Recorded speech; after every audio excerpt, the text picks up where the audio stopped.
Doctor Yunus কি জিনিস টের পাইবা অল্প।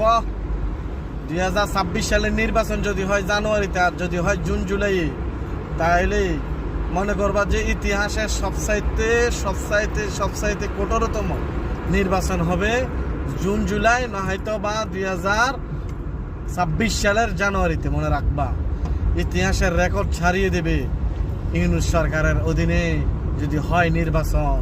মনে রেখো, এত সহজে তুমি পার পাবে না এত সুন্দর রাস্তা গো, এত সুন্দর দল তুমি পাবে না যে এত সুন্দর তুমি ভাবতেছ। যত সহজে তুমি বেরিয়ে এসছো গাথা থেকে, এত সহজে তুমি ওই গাথা থেকে বেরিয়ে তুমি চেয়ারে বসবা এত সোজা না, বুঝছ?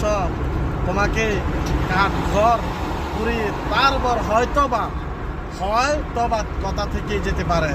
তুমি পারবে কি পারবে না। ইউনূস সরকার দেখিয়ে দাও তোমার পাওয়ার, দেখিয়ে দাও 2026 সালে নির্বাচন জানুয়ারিতে বা জুন জুলাই। দেখা হবে মাঠে, কথা হবে ময়দানে। চলুক নির্বাচন 2026 সালে।